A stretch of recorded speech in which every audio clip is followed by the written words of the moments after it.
I feel like if we had paid more attention back in the day to the postpartum mood and anxiety disorders with mom and dad, if it was more focus on dads too, I think a lot of fathers would still be in the home. So you think the Democratic Party cares about Black people? Believe it or not, Rex, I think that tweet is part of the problem. Do you feel like we could have addressed this homeless issue much sooner? You have to speak a word, make it a good one. Okay, let's go. Welcome back to The Word. Once again, I'm Jackie Ray. I'm sure you can see that I am grinning ear to ear right now because I'm so excited to do this podcast. Monique Cowan, Yes. AKA Monique the doula, is here with me right now. So for those of you who don't know, a doula is someone who helps you physically, emotionally, mentally throughout the duration of your pregnancy and then after. How I found her is really kind of an amazing story. So I want to start right there. My colleague and I, Atira Rodriguez, we were really talking about Black infancy health. She had a baby almost a year ago now, maybe a little over a year ago. And late in her pregnancy is when she found out that Long Beach has a Black infant health program. And she was a little upset about that because she felt like that's something as a Black woman she should have heard about much sooner. So her and I started having dialogue about how we can really dive into this topic to make sure other Black women in her position, wouldn't have this situation. That took me, as most things, took me down a rabbit hole. Yes, ma'am. Yes, ma'am. Of all kinds of different information. And then I found that a lot of people were starting to use doulas. Didn't know where to start to look for a doula. And then randomly, Dove, as in body wash, y'all. Dove has a Black doula directory. That is, I'm sure you know a little bit more about how that came to be. Yes. Dove actually partnered with a woman who is called Sister Midwife. And she started the Black Doula and Midwife Directory. Okay. So she has dang near every Black doula and Black midwife, not just across America, but around the world. Oh, okay. On that directory. So if you are looking for one, you could go to her website. And then Dove started an initiative where they were giving grant money to Black women to be able to pay for a doula. So they partnered with her, which basically made her directory explode. Right. So I, at the time, was working for LA County as a doula for their AIM, the African American Infant and Maternal Mortality initiative, and their pilot program, their doula pilot program through LA Public Health. And so they put all of our names, all of the doulas who were working there, on that directory. So I think I might be one of 2 doulas. So there's 3 of you listed in Long Beach. Yes. But I think you're the only one who's actually in Long Beach.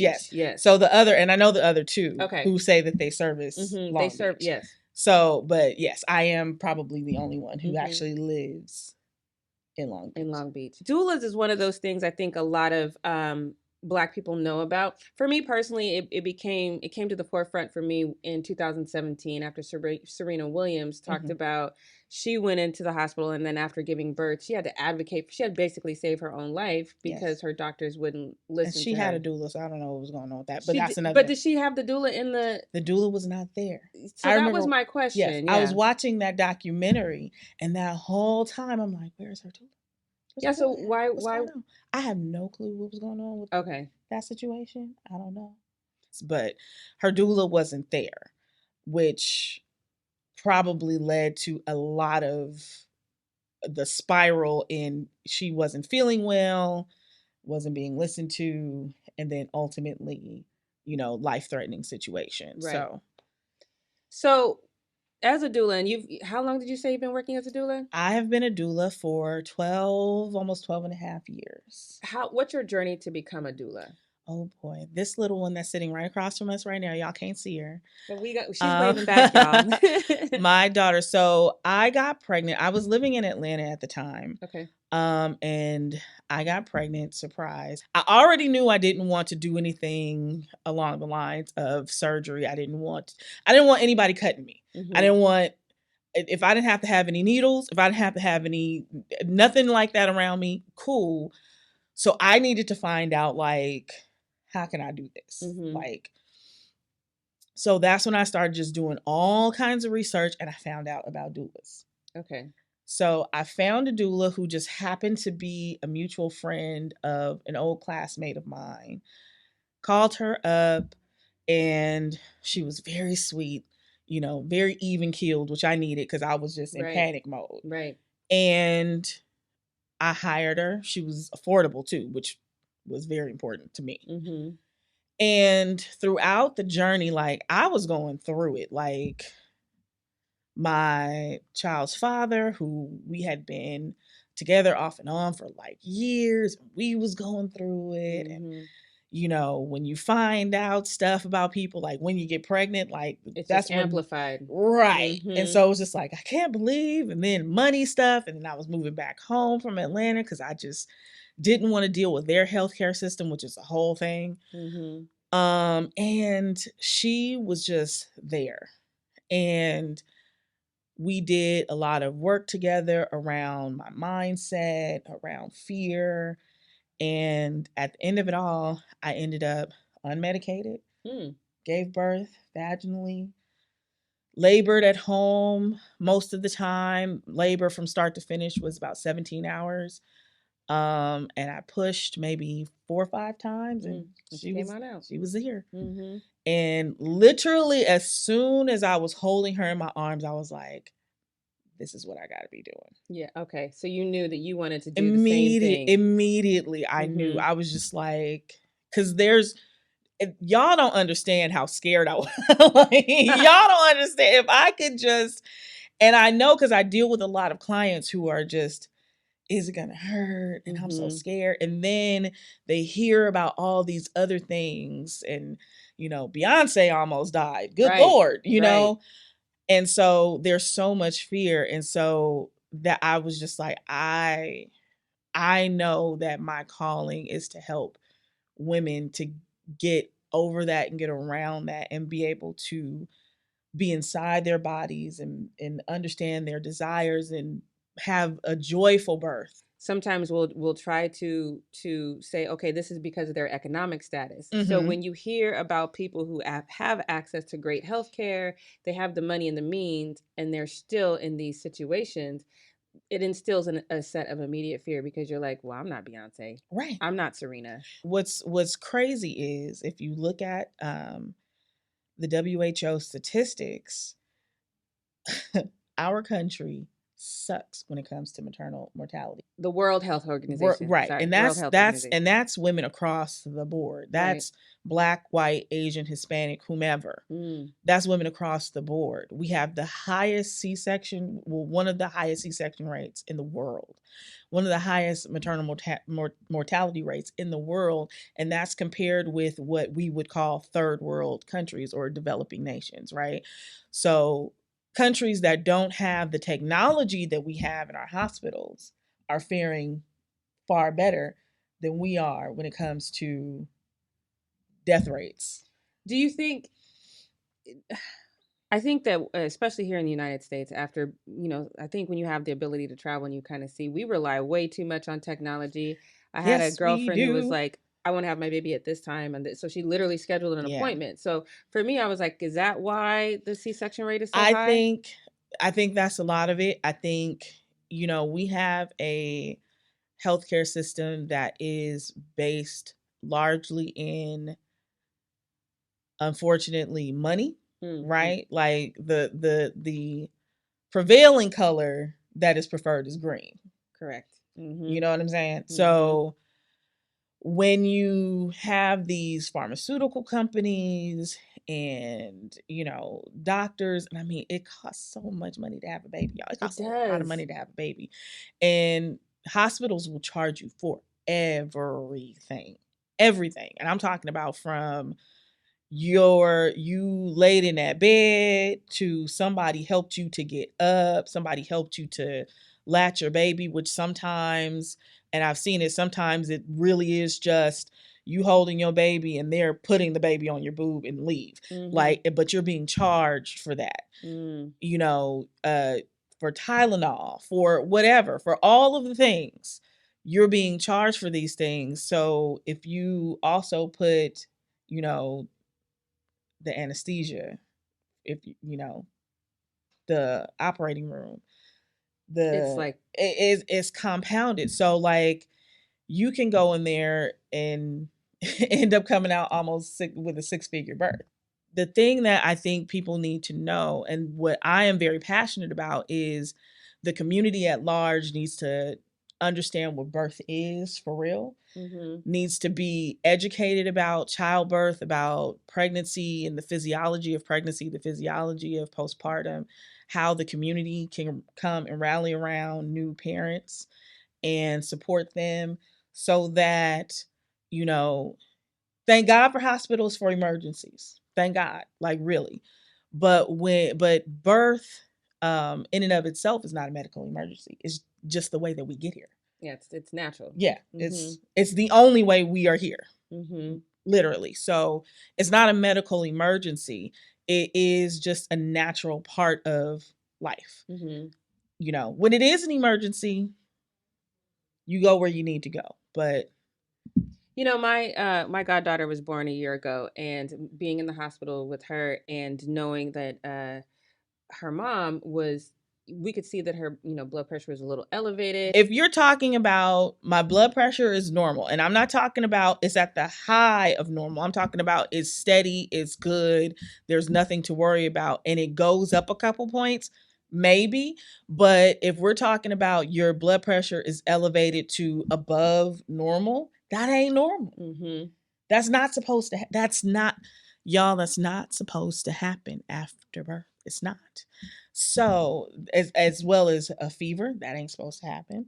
Swelling, that ain't supposed to happen. What else? Stomach pains or nausea, dizziness, chest pains, headaches. What about feeling dehydrated? No, not if anything where you are feeling ill is not a normal, typical thing. Now, there are some things that are normal and typical, especially if you are coming out of surgery. So if you've had something like an epidural or anything like that, like shaking. Shaking can come on whether you have had an epidural or not because of hormones. It can make you feel like you're chilly, so you might be shaking, but it especially happens if you have had an epidural, you've coming out of a C-section. That's normal. Itching. Epidurals can make you feel itchy, like especially like in the face or whatever. Sometimes they'll give you Benadryl for that.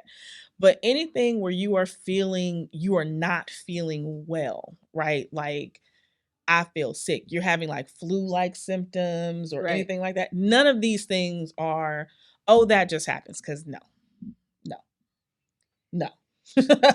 So then it becomes this back and forth, because I'm not a doctor. This person across from me is like a nurse that's been, you know, been doing it for X amount of years. So then it becomes this feeling of, am I paranoid? But should you always voice those concerns no matter what? Okay. So here's the thing. If you go into a hospital room, if you are in the hospital and you are saying, I don't feel well, something's wrong, whomever is in front of you, whether that's the doctor or the nurse or whomever, and they are telling you, oh no, you're fine, nothing's wrong, this is typical, what you're going to do is you tell them to chart it. Can you write down in my chart that I told you I don't feel well and you're telling me it's fine and we're not going to do any tests? Can you please put that in my chart so that we have a paper trail? When you do that, 9 times out of 10, usually 10 times out of 10, they're going to do something, because what they don't want to do is have a malpractice suit on their hands if something is wrong. Right? Money talks, y'all. And if something is wrong, let's say you say that, they do nothing, something goes left, then you file grievance with the hospital, but you also file grievance with your insurance company. because your insurance company is paying for that. And you know what they not going to do? Pay for bad service. No, they not. We Hello, already somebody. know that. Mm-hmm. Hello, somebody. So you go where the money is. You can also file a grievance with the county, and you can also file a grievance with the state. So I want to circle back to something you said, because I think, obviously as a Black woman, I'm hyper focused on, the Black infant mortality rate, the death for Black women, things of that nature. But you said across the board, Black, white, Asian, doesn't matter. It's terrible. It's terrible here. It's terrible. Yeah, it's bad here. Is that how the need and, well, maybe even the popularity for doulas came about? Is women just understanding it's not good? I believe so. I think, especially for Black doulas, where I saw the rise was over these last few years when people found out about Serena, and then when Beyonce had the twins and they found out about her, and then because my phone was blowing up. I'm sure. All right. My phone was blowing up. And so I think that is, and that we saw a lot. And then when the pandemic happened,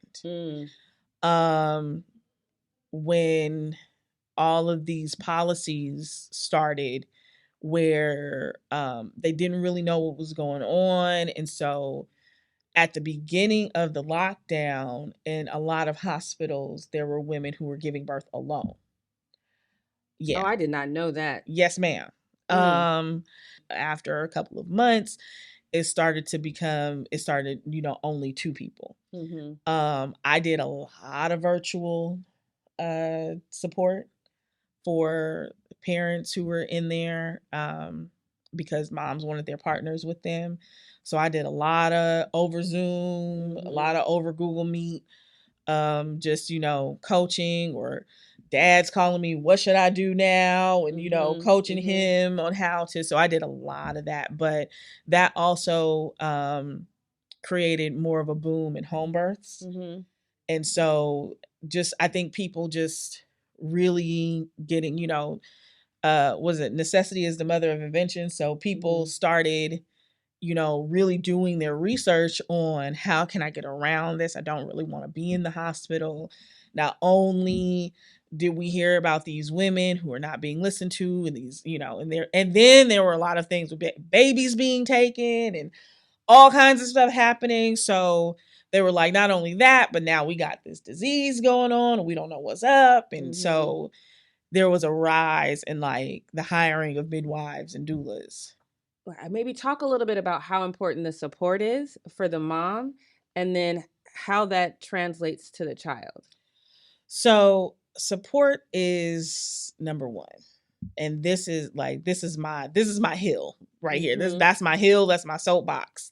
Because I think, well, one, when you find out you're pregnant, I think that's when everybody kind of rallies around. You're pregnant. Oh, what you need? Oh, you need to sit down and can't and all touch that. your belly, right? All that stuff. Yeah. People want to feed you, and you talk about your cravings. You're like, oh, but I don't want to gain too much weight. It's like, oh no, girl, you eat for 2 now. And, I'm gonna come over and cook for you. Da da da da da. And they do all of this stuff, and then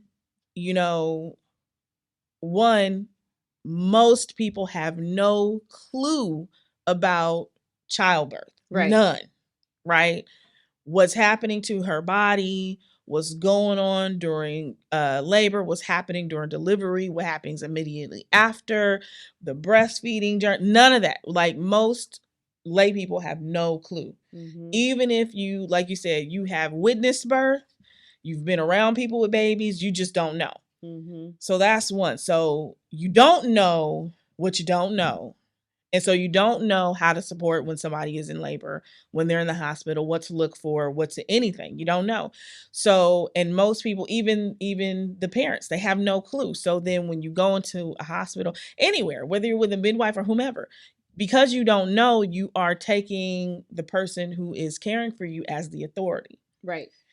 So you're going to do whatever it is they tell you to do. Absolutely. And especially because you are very concerned about the well-being of your baby. You can't see the baby. You don't know what's going on. So you do all the things they tell you to do. in hopes that you are doing the right thing, the best thing for yourself and for your baby. And then you get into the situation, like you said, where you're in labor, you're being handled roughly, baby's being handled roughly.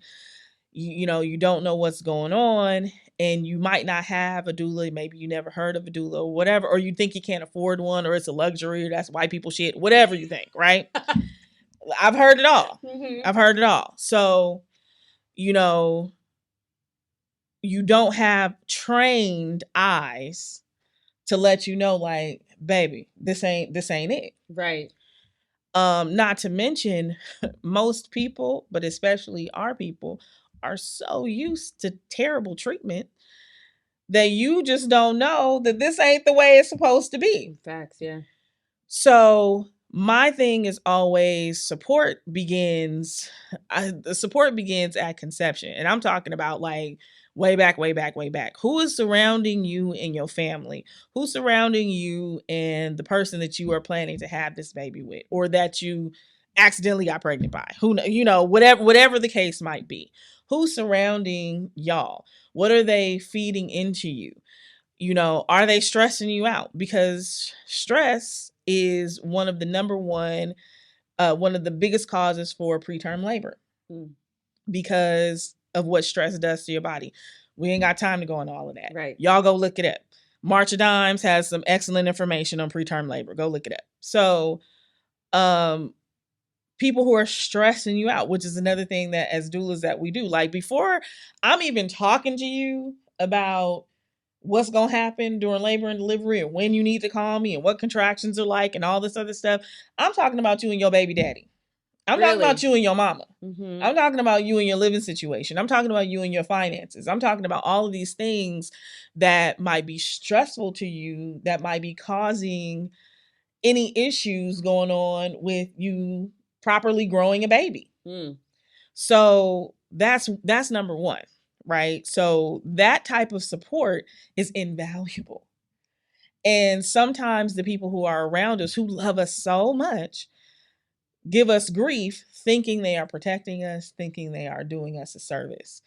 And especially if you have mothers, grandmothers, aunts, you know, friends who have had bad birth experiences, lack of support, you know, it is ingrained in them that that's the way it's supposed to be. And so they tell you that's just what a mother is. Right. You know, as a mother, you do it all. And you know, you shouldn't have to ask for help. You want something done right, you do it yourself. And that's bull. That's just not. It's cultural, though. It's 100% cultural, right? But then that's where we get, like, when we see all of these funny, albeit, videos about mamas coming in and the house is spotless, but it's 2 forks in the sink and she going off. It's like, well, why is that? Because she tired. She might be depressed. She might be suffering from a little bit of OCD. She might have a little bit of anxiety going on. And that might have started when she started having children, right? She might have had postpartum anxiety that was never diagnosed, that ended up going into the rest of her life, right? I didn't even know postpartum anxiety was a thing. Oh, but how much time do we have to talk about all the things? Girl, so there's postpartum mood and anxiety disorders. So that's postpartum depression, which we hear all the time so much about. Postpartum depression, postpartum OCD, postpartum anxiety, postpartum rage. Wow. Postpartum psychosis. Wow. Okay, so when you see these stories about these mothers who have done harm to their babies or their children, and they say something, you know, that like this one mother who murdered her newborn, and I think then she murdered the 2 little ones, the older children, and just had them in the house. And everybody's like, she's a monster. She was suffering from some sort of postpartum psychosis or some sort of postpartum rage. How come we don't hear more about that? Because I've definitely been on that train. I've definitely been like, she's a terrible person. Yeah, we all have, right? Like, we all have. See, here's the thing, too. The worst thing in the world you can be called is a bad mother. Right. That is the worst thing. I will fight you right now if you call me a bad mom. Right. Like, for real. And I like you. Right, I like you too, girl. But if he was like, you know what? I'm looking at Selah and I Mhm. just don't think you doing the I'd be like, outside right now. Right. But I think because of that, women do not ask for help. And they don't really say what's happening with them. And when they do, the people around them, depending on who you have around you, might give you Band-Aids, you know, pray about it. Oh, you just need to go to sleep. Oh, you're okay. You know. And again, if you have, you know, moms or aunts who suffered from some of these things and didn't know it, they just, well, that's just motherhood, baby. Yeah, I've heard that so many times. That's just motherhood. I know. I went through it too. That's just, you'll get over it. You know, or let's take it a step further. What happens if you go to somebody and you say you've had thoughts of harming your child? They're going to take your child. There you go. So I don't want you to take my baby. I don't necessarily feel like I will do anything, but oh my God. Or if you are having thoughts, because, you know, postpartum psychosis includes hallucinations and things like that. And I had a friend who suffered from that. And thank God that her husband had the wherewithal to take her to the hospital instead of thinking that something like she was crazy and, you know, calling the pet team on her or something like that. Because she had hallucinations and thinking that like her baby was the devil or the devil sent her, you know, things like that. And, you know, you can imagine just the stigma around a new mom and this new beautiful little cute baby, and everybody's rallying around the baby. And you should, I'm not saying you shouldn't, but the thought process that happens around somebody saying something like that about their own baby, and you're, how dare you, you know? Right. So then women say nothing. Or, you know, people aren't paying attention that something is different about her. Something's going on. It's just like, I don't know what it is, but, or they're not noticing that she's not sleeping at all. And so then you come home one day and something horrible has happened. So as a doula, do you know, after birth, do you kind of keep an eye on these types of things? Absolutely. Okay. Yes. Because I feel like that's probably just as important as, because I don't think clearly not enough of us know about all these different. Right. So part of what I do is during the prenatal portion of our visits, we talk about childbirth education, of course, but we talk about postpartum education, because you can't plan for the wedding, but you don't plan for the marriage, right? So you gotta, it's not just take the baby home and raise it. It's what's your nutrition going to be looking like? What's your care plan? Who's going to be taking care of you? Because you cannot immediately after birth, just because you feel fine, get up and start doing all the stuff you were doing before you gave birth. So who's going to be around to do that for you? Am I going to be around to do that for you? Because we do. Some of us doulas, we cook. Some of us do a little cleaning. We run errands. We do all of that stuff to make sure that you are well. Right. And so some of us, I am, and some other doulas are trained to look out for and screen for postpartum mood and anxiety disorders. We don't diagnose, of course, but we have resources and we have folks that we can refer out to. And we also teach your partners, your support people, like, hey, if I'm not around and you see this happening, that ain't normal. Like, it's not normal that you come home from the hospital 2 days after you've given birth. You don't have a housekeeper. Your mom's not there. You know, your partner is there, but they're, you know, chilling with you, but your house is spotless. That's not normal. That's not normal. You should not be up cleaning and vacuuming. And no. What's going on here?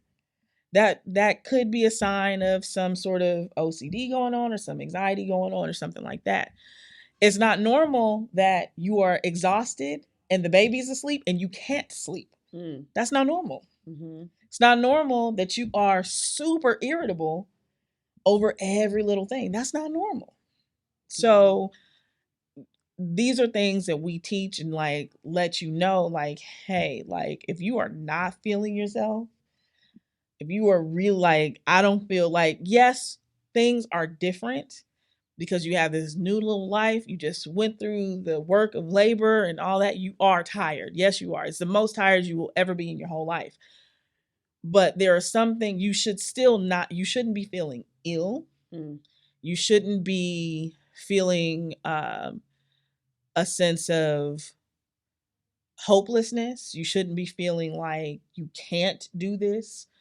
That shouldn't be it. There should be some joy going on, right? Like you got a new baby. Right. There should be some joy. Right. And baby blues is a thing where you might feel overwhelmed and crying for a little no reason because you got hormones and those things. And the way that your body releases stuff is through tears. So those first 10 days, you feel like you're crying. I don't know why I'm crying. I just watched the McDonald's commercial and it's just, I'm crying. That's cool. But after 10 days, those tears are still there all the time. You start to feel a little more sad, maybe you're feeling like you can't get out of bed. Then we have another conversation to have. Gotcha. People don't understand, like, it's not just about you being there and holding somebody's baby for them. It can be a matter of life or death. That you are making sure that they're not isolated and that you're making sure that they are cared for, because these postpartum anxiety disorders, these mood and anxiety disorders happen a lot situationally. Right. If you are isolated, if you don't have support, or if you have people around you, but they're not really supporting you, or if they're causing more stress than you even had without them. People don't understand, like, you need people, you're needed, and not just coming in, oh, the baby, and you shaking them up and then you giving them back and leaving, because now the baby fussy, right? Because you didn't play and the baby's overwhelmed now because you a new person coming in, you a new smell, a new sound, you jiggling them and all this stuff, so now they can't go to sleep. Right. Don't do that. Don't go. PSA for everybody, and this is for all the pregnant parents, all of the new parents, so you don't have to tell the people. I'm telling them for you. Don't go to their house after that baby is born unless you got food, you're gonna clean up, or you got a gift and you're gonna drop it and leave. That's it. No, you can't hold the baby. No. No, you can't hold the baby. Nope.